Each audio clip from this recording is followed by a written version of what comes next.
Bismillahirrahmanirrahim. Assalamu alaikum. Dear students, in last few lectures, we discussed about endoplasmic reticulum, ribosomes, and in last lecture we discussed Golgi bodies. Golgi bodies क्या हैं? Golgi bodies eukaryotic cells की cytoplasm में flattened सैग like structures होती हैं, जिनको हम क्या कहते हैं? गोल्जी बॉडीज कहते हैं।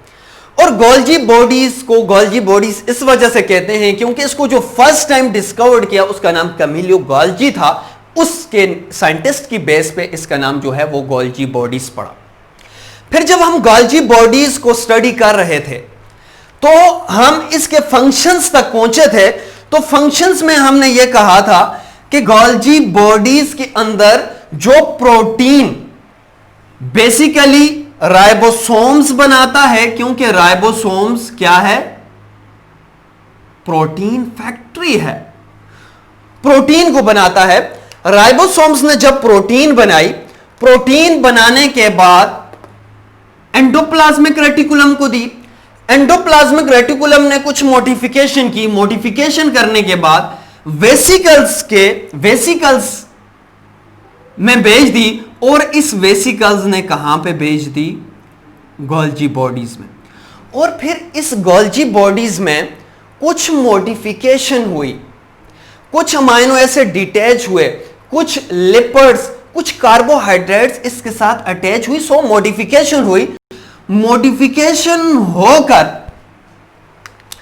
कुछ प्रोडक्ट, इंपॉर्टेंट प्रोडक्ट्स बने, और जिसमें हमने कहा था कि कुछ एंजाइम्स भी बनते हैं, और उन एंजाइम्स को हमने कहा था वो एंजाइम्स लाइसोसोम्स के लिए इंपॉर्टेंट है। फिर एक फंक्शन हमने ये कहा था कि एंडोप्लाज्मिक रेटिकुलम और गोल्जी बॉडीज दोनों मिलकर लाइसोसोम्स की फॉर्मेशन करवाती हैं। ये लाइसोसोम्स कैसे बनता है, यही आज का हमारा टॉपिक है कि लाइसोसोम्स क्या है, कहां से बनता है, लाइसोसोम्स को कॉमन नेम्स क्या दिए जाते हैं। फिर उसके बाद इसकी एटिमोलॉजी की भी डिस्कस करेंगे कि लाइसोसोम्स को लाइसोसोम्स क्यों कहते हैं। फिर इसकी डिस्कवरी की बात करेंगे कि लाइसोसोम्स किसने डिस्कवर किया। फिर इसके नंबर्स की भी बात करेंगे कि कौन से सेल्स में इसकी जो नंबर्स हैं वो ज्यादा हैं और कौन से सेल्स में कम है, और इनकी रेंज कितनी है। फिर उसके बाद इसकी स्ट्रक्चर्स को भी डिस्कस करेंगे, और फिर कंसेप्चुअल कुछ क्वेश्चन को डिस्कस करेंगे कि अगर लाइसोसोम्स सेल ऑर्गेनेली ये जो है ये अगर साइटोप्लाज्म यानी सेल में एब्सेंट हो तो फिर क्या होगा। और कुछ ईटा एमसीक्यू से रिलेटेड कुछ पॉइंट्स को भी डिस्कस करेंगे कि एंडोसोम्स क्या हैं, लाइसोसोम्स क्या हैं, इन दोनों में डिफरेंस क्या है, और क्यों लाइसोसोम्स के बाहर मेम्ब्रेन होती है, क्यों ये केमिकल्स, ये जो एंजाइम्स हैं ये साइटोप्लाज्म के अंदर ही क्यों नहीं होते। अगर यहां पे फंक्शन कर सकते हैं तो ये साइटोप्लाज्म के अंदर रहकर फंक्शन क्यों नहीं कर सकते। कुछ इंपॉर्टेंट कंसेप्चुअल क्वेश्चन भी डिस्कस करेंगे, और फिर लास्ट में लाइसोसोम्स के फंक्शंस को डिस्कस करेंगे। अब सबसे पहले समझते हैं कि लाइसोसोम्स क्या है। यूकैरियोटिक सेल के साइटोप्लाज्म में स्फेरिकल शेप सेल ऑर्गेनेली, जिसके अंदर डीजेनरेटिव एंजाइम्स होते हैं, डिग्रेडेटिव एंजाइम्स होते हैं, उसको क्या कहते हैं? लाइसोसोम्स कहते हैं। सो प्रॉपर डिफाइन करते हैं कि लाइसोसोम्स क्या है। Cell organelle in the cytoplasm of eukaryotic cells. Eukaryotic cell आप ऑलरेडी समझते हैं कि यूकैरियोटिक सेल्स क्या हैं। वो सेल्स जिनके अंदर न्यूक्लियर मेम्ब्रेन प्रॉपर होती है, डेफिनेट होती है, उसको हम यूकैरियोटिक सेल्स कहते हैं। Containing degradative enzymes enclosed in membrane is known as cytoplasm, is known as lysosomes. Lysosomes क्या है? यूकैरियोटिक सेल्स के साइटोप्लाज्म में स्फेरिकल सेल ऑर्गेनेली, जिसके अंदर डिग्रेडेटिव एंजाइम्स होते हैं, उनको क्या कहते हैं? लाइसोसोम्स कहते हैं। अब पहले ओवरव्यूज का करते हैं, फिर उसके बाद डिटेल डिस्कस करते हैं। अब ये लाइसोसोम्स के अंदर ये जो एंजाइम्स हैं इन एंजाइम्स का असल में काम डाइजेशन है, इसी वजह से इसको दूसरा नाम दिया जाता है, जो कॉमन नेम दिया जाता है वो डाइजेस्टिव बॉडी का दिया जाता है, डाइजेस्टिव बॉडी। और इसके अलावा अगर बाहर से कोई भी पैथोजन, कोई एक्स्ट्रा सेलुलर पार्टिकल अगर सेल के अंदर एंटर होता है तो ये लाइसोसोम्स क्या करेंगे, उन एक्स्ट्रा सेलुलर जो पैथोजेंस हैं उनके साथ फ्यूज होंगे, फ्यूज होकर फॉर एग्जांपल ये फ्यूज होंगे, ये अंदर आएगा, आने के बाद जब ये फ्यूज होगा इसके साथ, फ्यूज होकर इसके अंदर जो एंजाइम्स हैं, इसके अंदर जो बैक्टीरिया है या पैथोजेंस है उसको क्या करेंगे, डिजेनरेट करेंगे और पैथोजेंस को किल कर देंगे। ये इसका फंक्शन है। या सेल के अंदर कोई भी कंपोनेंट है, अगर वो मेल फंक्शनिंग है, प्रॉपर फंक्शन नहीं परफॉर्म कर रहा, तो लाइसोसोम्स क्या करेगा, उसको भी डिजेनरेट करेगा। इन फंक्शंस की वजह से इसको दूसरा मोस्ट इंपॉर्टेंट एमसीक्यूज के लिए है, कॉमन नेम दिया जाता है सुसाइड बैग। अगेन रिवाइज करता हूं, एमसीक्यूज के लिए मोस्ट इंपॉर्टेंट है कि इसको सुसाइड बैग क्यों कहा जाता है। सुसाइड बैग लाइसोसोम्स को इस वजह से कहा जाता है क्योंकि इसके अंदर जो एंजाइम्स हैं, डिग्रेडेटिव एंजाइम्स हैं या लाइटिक एंजाइम्स हैं, उनका यह काम है जो बाहर से जितने भी पैथोजेंस इंटर होंगे उनके साथ उनको क्या करेगा, किल कर देगा। या cell as a whole cell function perform नहीं कर रहा तो ये लाइसोसोम बर्स्ट होंगे। बर्स्ट होने के बाद इनका जितना भी इनके अंदर एंजाइम्स हैं, ये एंजाइम साइटोप्लाज्म के अंदर आएंगे। जब साइटोप्लाज्म के अंदर आएगा तो बाकी जितनी ऑर्गेनेलीज हैं वो डीजेनरेट होंगी। और अगर कोई एक कंपोनेंट्स कोई प्रॉपर फंक्शन परफॉर्म नहीं कर रहा, फॉर एग्जांपल माइटोकॉन्ड्रिया है, ये दूसरा कोई भी कंपोनेंट्स है, वो अगर प्रॉपर फंक्शन नहीं परफॉर्म कर रहा तो ये क्या करेगा, लाइसोसोम्स उसको भी डीजेनरेट करेगा। इन्हीं रीजन की वजह से इसको दूसरा जो नाम दिया जाता है वो सुसाइड बैग का नाम दिया जाता है। इसके बाद लाइसोसोम्स की एटिमोलॉजी की बात करते हैं कि लाइसोसोम्स को लाइसोसोम्स क्यों कहते हैं।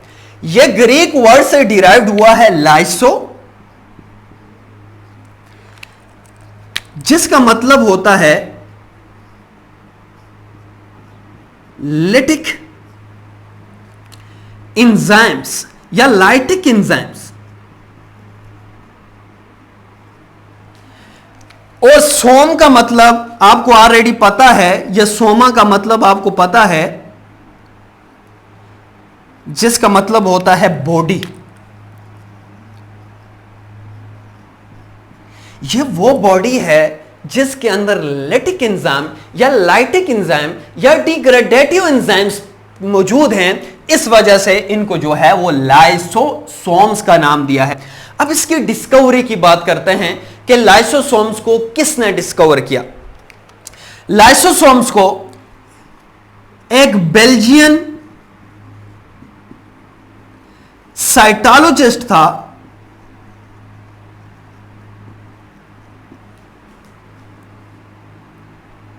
C. D. डोवे, जिसने 1950s में इसको डिस्कवर्ड किया। इसी की बेस पे, इसकी डिस्कवरी की बेस पे और पेरोक्सिसोम्स की डिस्कवरी की बेस पे इसको नोबेल प्राइज मिला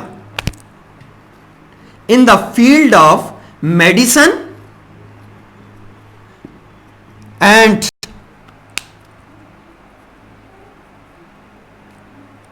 फिजियोलॉजी।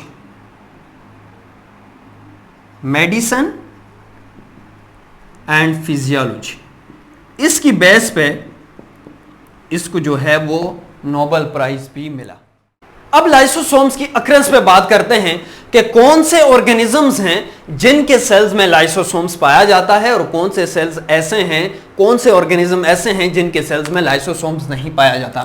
अक्रेंस में ये टिपिकली यूकैरियोटिक सेल में प्रेजेंट होता है। यूकैरियोटिक सेल मींस के प्लांट्स एंड एनिमल्स। लेकिन ये बात याद रखनी है कि ये एब्सेंट होता है, एब्सेंट इन आरबीसीज। जो रेड ब्लड सेल्स हैं उनमें एब्सेंट होता है। इसके अलावा एब्सेंट इन प्रोकैरियोट्स, प्रोकैरियोट्स में भी एब्सेंट होता है। इसके अलावा न्यूरोस्पोरा फंगी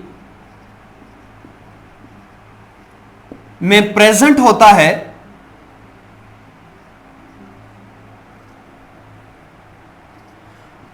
और इसको न्यूरोस्पोरा फंगी में इंपॉर्टेंट है एमसीक्यूज के लिए। जिस साइंटिस्ट ने रिपोर्ट किया उसका नाम था पी मार्टल। पी मार्टल ने फर्स्ट टाइम जो है न्यूरोस्पोरा फंगी में लाइसोसोम्स को रिपोर्ट किया है। इसके बाद इसकी लोकेशन डेफिनेटली आपको पता है, लाइसोसोम्स की लोकेशन कहां पे है, साइटोप्लाज्म में है। सो इसकी लोकेशन की बात करें तो लोकेशन साइटोप्लाज्म में। इसके बाद इसकी साइज की बात करते हैं कि लाइसोसोम्स का साइज कितना होता है। यह अप्रोक्सीमेटली 0.23 टू 0.50 माइक्रोमीटर तक हो सकता है। इसके बाद शेप की बात करें तो लाइसोसोम्स का जो शेप है वो स्फेरिकल है और राउंड इन शेप है। इसके बाद कलर की बात की जाए तो इसका जो कलर है वो रेड होता है। एंड लास्ट में मोस्ट इंपॉर्टेंट है कि लाइसोसोम्स के नंबर्स कितने होते हैं पर सेल।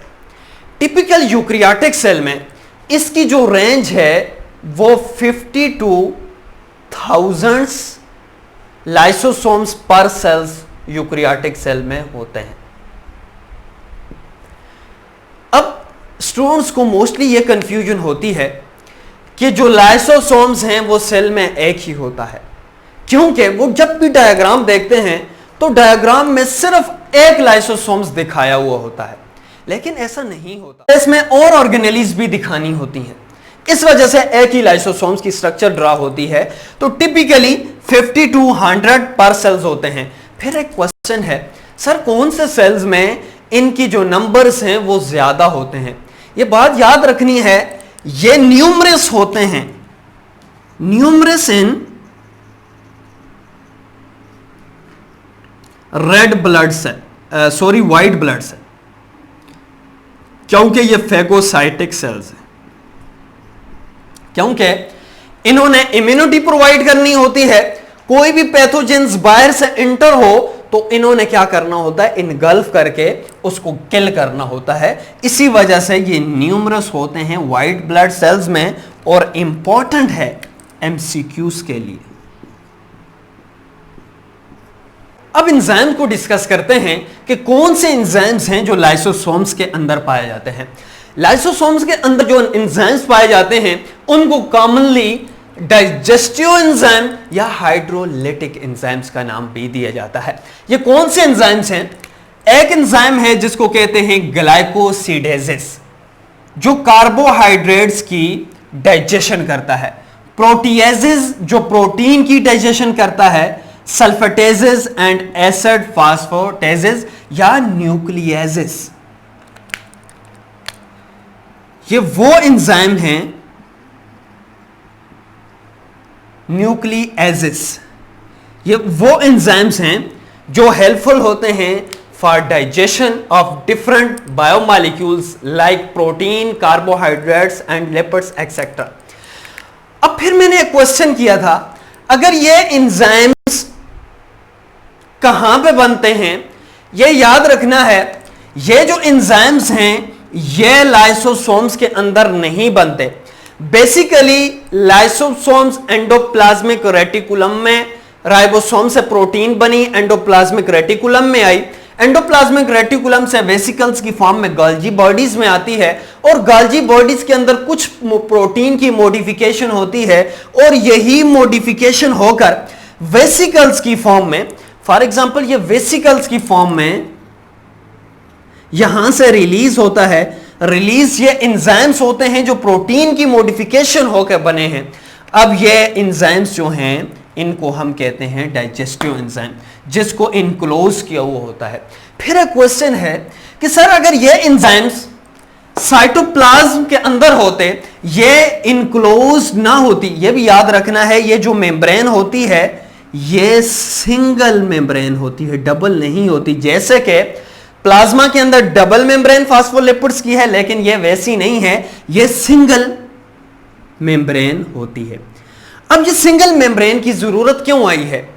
अगर ये एंजाइम्स अगर साइटोप्लाज्म में होते तो वहां पे भी अपना काम कर सकते थे, लेकिन ये बात याद रखनी है एंजाइम्स स्पेसिफिक होते हैं पीएच के। जो साइटोप्लाज्म का पीएच है वो अप्रोक्सीमेटली 7.2 होता है। अब ये वाले जो एंजाइम्स हैं ये स्पेसिफिक हैं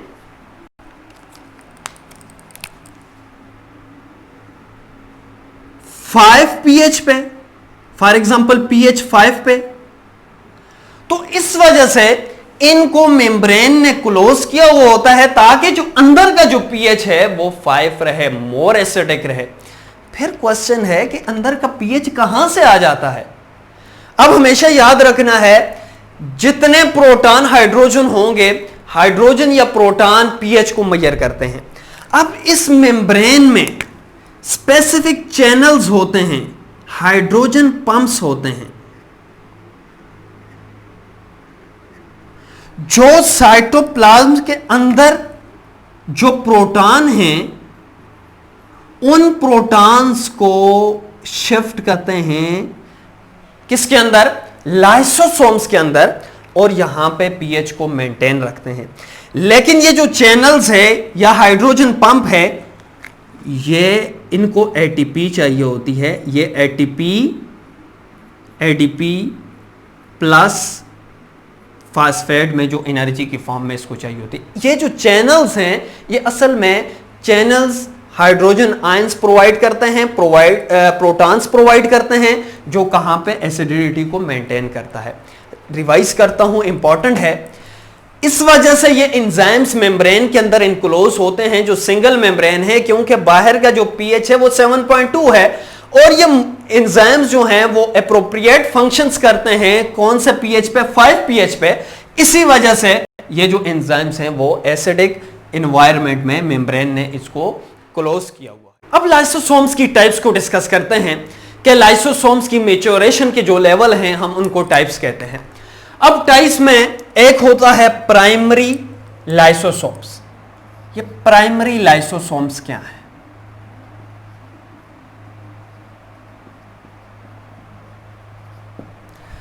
फॉर एग्जांपल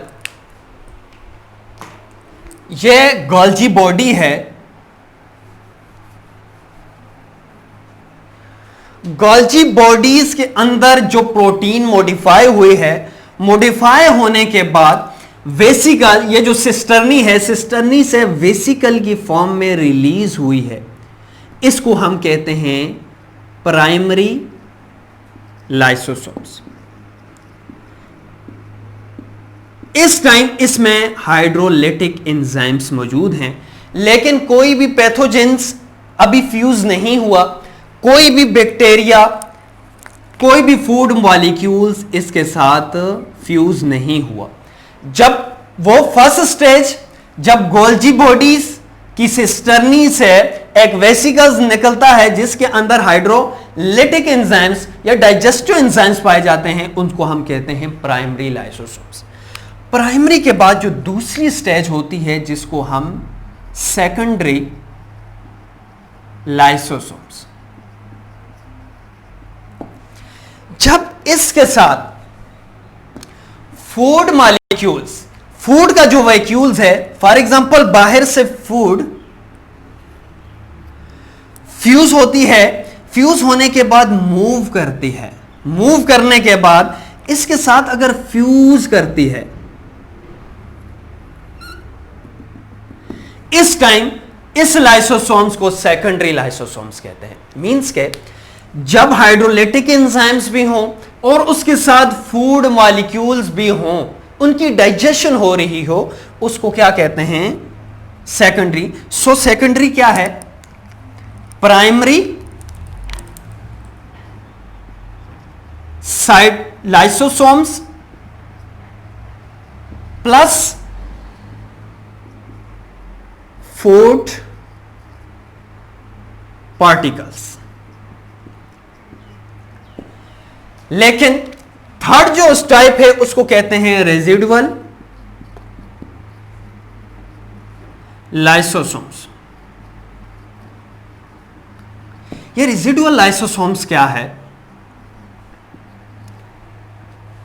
फॉर एग्जाम्पल ये लाइसोसोम्स है जो बना गाल्जी बॉडी से ही है, इसके अंदर जो फूड का वाइक्यूल है वो आके फ्यूज हुआ है, लेकिन इसके अंदर जो पार्टिकल हैं, जो मटेरियल है फूड का, वो अनडाइजेस्टेड है। अनडाइजेस्टेड जो फूड है प्लस जो प्राइमरी लाइसोसोम्स है उसको हम क्या कहते हैं? रेजिडुअल। अनडाइजेस्टेड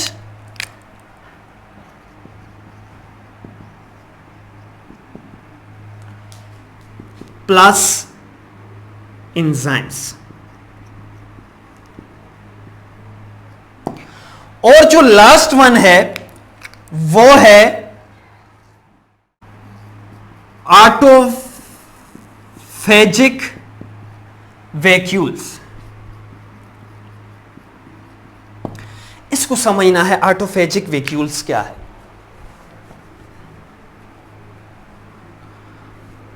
फॉर एग्जाम्पल यह लाइसोसोम्स है। लाइसोसोम्स का जो फंक्शन है वो ये है, जो सेल के अंदर जो ऑर्गेनेलीज हैं अगर वो प्रॉपर फंक्शन परफॉर्म नहीं कर रही तो उनको क्या करना? डीजनरेट करना। लाइसोसोम्स के अंदर एंजाइमेटिक रिएक्शंस होता है, एंजाइम्स मौजूद होते हैं, प्लस अगर इसमें ऑर्गेनेलीज भी मौजूद हों लाइक माइटोकॉन्ड्रिया, उस टाइम इस लाइसोसोम को ऑटोफेजिक वैक्यूल्स, ऑटोफेजिक लाइसोसोम्स कहेंगे। जब क्या हो, इसके अंदर जो ऑर्गेनेलीज हैं, माइटोकॉन्ड्रिया है या दूसरी ऑर्गेनेलीज हैं, वो हो, उनके लिए हम वर्ड यूज करते हैं। इसको रिवाइज करता हूं। प्राइमरी लाइसोसोम्स वो जो गोल्जी बॉडी से बना है, जिसके अंदर हाइड्रोलिटिक एंजाइम्स मौजूद हैं। सेकेंडरी वो जो प्राइमरी के साथ अगर फूड के वाइक्यूल्स भी लग गए, फूड के मॉलिक्यूल पार्टिकल्स भी लग गए, उनको सेकेंडरी। एंड उसके बाद जो रेजिडुअल है वो लाइसोसोम्स जिसके अंदर अनडाइजेस्टेड फूड पार्टिकल मौजूद हैं। और ऑटोफेजिक वैक्यूल्स वो लाइसोसोम्स जिसके अंदर सेल की ऑर्गेनेलीज हैं और उनकी क्या कर रहा है? ब्रेक डाउन कर रहा है। उसको क्या कहते हैं? ऑटोफेजिक लाइसोसोम्स। अब लास्ट में लाइसोसोम्स के फंक्शंस को डिस्कस करते हैं कि लाइसोसोम्स क्यों इंपॉर्टेंट है। लाइसोसोम्स का पहला फंक्शन है डाइजेशन ऑफ सेलुलर कंपोनेंट। इसको कहा जाता है ऑटोफेगोसाइटोसिस भी कहा जाता है। इसका क्या मतलब है? लाइसोसोम्स फॉर एग्जांपल है, लाइसोसोम इस सेल के अंदर कोई दूसरी organelle like mitochondria for example malfunctioning हो जाती है, तो माइटोकॉन्ड्रिया क्या करेगी? लाइसोसोम्स क्या करेगा? माइटोकॉन्ड्रिया को जो मेम्ब्रेन में इन्वेल्व है उसको इनगल्फ करेगा। इनगल्फ करने के बाद डिग्रेड करके डाइजेस्ट कर देगा। इसका एक तो ये फंक्शन है। दूसरा फंक्शन ये है, सेलुलर कंपोनेंट्स भी कहा जाते हैं। सेलुलर कंपोनेंट्स को डाइजेस्ट करेगा। Digestion of extra cellular particle, इसका क्या मतलब है? सेल के बाहर कोई भी पैथोजेंस है लाइक बैक्टीरिया है, तो क्या होगा? सेल मेम्ब्रेन उसको क्या करेगी? एंडोसाइटोस करेगी। एंडोसाइटोसिस कहते हैं वो प्रोसेस जिसमें कोई भी सेल सॉलिड पार्टिकल बाहर से अंदर की तरफ लेके आता है, उसको क्या कहते हैं? एंडोसाइटोसिस कहते हैं। एंडोसाइटोसिस के रिजल्ट में, फॉर एग्जांपल एंडोसाइटोसिस हुई, ये ऐसे अंदर आ जाएगा, आने के बाद इसके अंदर जो बैक्टीरिया या कोई भी पैथोजेंस मौजूद है, अब इस एंडोसाइटोसिस के रिजल्ट में ये जो वेसिकल्स बनेगा, इस वेसिकल्स को एंडोसोम्स कहते हैं। इंपॉर्टेंट टर्म्स हैं प्रैक्टिकल वाइवा के लिए कि एंडोसोम्स और लाइसोसोम्स में क्या डिफरेंस है। एंडोसोम्स वो वेसिकल है जो एंडोसाइटोसिस के रिजल्ट में बनती है, जिसके अंदर पैथोजेंस पार्टिकल्स या कोई भी मटेरियल है जो सेल के लिए हार्मफुल है, उसको एंडोसोम्स कहते हैं। जबकि लाइसोसोम सेल की ऑर्गेनेली है जो साइटोप्लाज्म में मौजूद है, जिसके अंदर डाइजेस्टिव एंजाइम मौजूद है जो डाइजेशन करवाता है। और अब क्या होगा, यही एंडोसोम्स और लाइसोसोम्स आपस में फ्यूज होंगे। फ्यूज होकर ये जो पैथोजेंस है ये यहां पे क्या होगा, डाइजेस्ट होगा और बॉडी को इम्यूनिटी प्रोवाइड होगी। इसको दूसरा नाम दिया जाता है फेगोसाइटोसिस का। या फॉर एग्जांपल ये सेल हैं, ये सेल्स की पॉपुलेशन है। इमेजिन करें अगर इस सेल्स को इन्फेक्शन हो गया, किसी बैक्टीरिया ने इन्फेक्ट कर दिया, तो अब क्या होगा, ये इन्फेक्शन है तो ये दूसरे सेल्स को भी ट्रांसफर हो सकता है। अब इसका जो लाइसोसोम्स है, इस जो इन्फेक्टेड है, इसका जो लाइसोसोम्स है वो बर्स्ट अप हो जाएगा। बर्स्ट होने के बाद इसके जितने भी कंपोनेंट्स हैं इस सेल के अंदर वो डिस्ट्रॉय हो जाएंगे और बाकी के जितने भी सेल्स हैं वो इस इंफेक्शन से बच जाएंगे। सो क्या करता है, और इसके जितने भी कंपोनेंट्स हैं जो लाइसोसोम्स के बर्स्ट होने की वजह से हुए वो डाइजेस्ट हो जाएंगे। बाकी ये जो आसपास के सेल्स हैं इनको एनर्जी सोर्स के तौर पर भी यूज करेंगे अगर यहां पे एनर्जी की डिफिशियंसी है। अगर इंफेक्शन है तो डिस्ट्रॉय हो जाएगा और सेल्स, बाकी जो सेल्स हैं वो बच जाएंगे। सो एनर्जी की डिफिशियंसी को भी पूरा किया जा सकता है। अच्छा, रिसाइकलिंग कंपोनेंट्स का क्या मतलब है, कोई भी मटेरियल है, फॉर एग्जांपल माइटोकॉन्ड्रिया है या कोई भी फूड वैक्यूल्स है, उसको क्या करेगा, डिग्रेड करेगा। डिग्रेड करने के बाद उसके जितने भी कंपोनेंट्स हैं उनको रिसाइकल करेगा और ये दोबारा से ये कंपोनेंट्स अगर सेल मेम्ब्रेन के लिए चाहिए तो सेल मेम्ब्रेन की तरफ जाएंगे और वहां पे सेल मेम्ब्रेन को बनेंगे। सो क्या करता है, ये रिसाइकलिंग करता है, recycle. For example nucleic acid, protein, lipids etcetera. अब एक और इंपॉर्टेंट फंक्शन है जो मुझे अभी याद आया है। फॉर एग्जांपल ये स्पर्म है, स्पर्म मेल गैमीट होता है।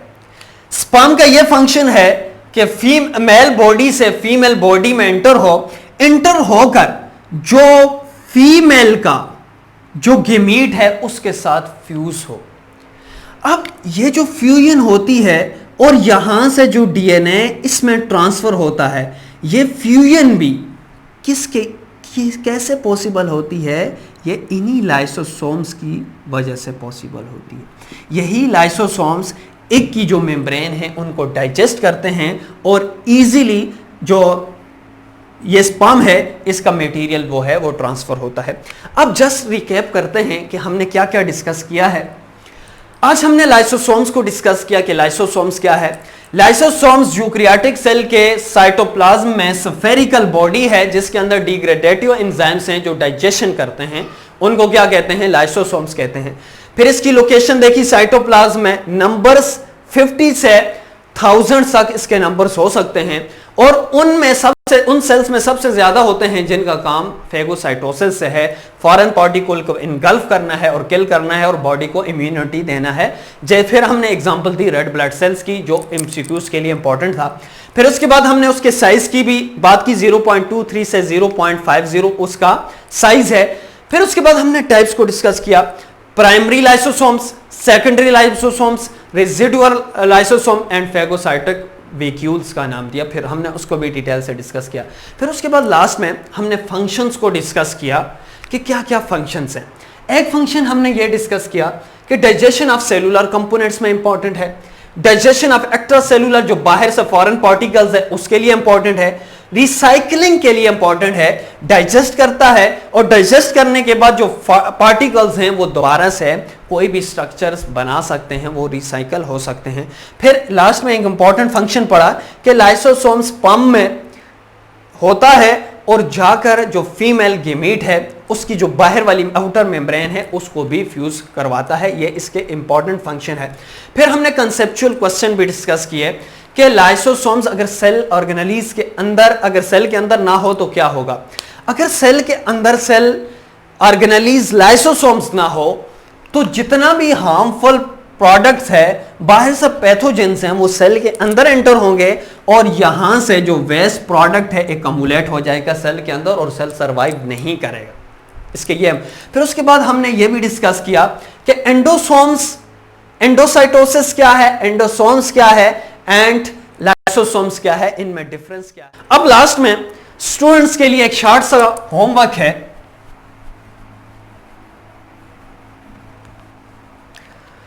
Write the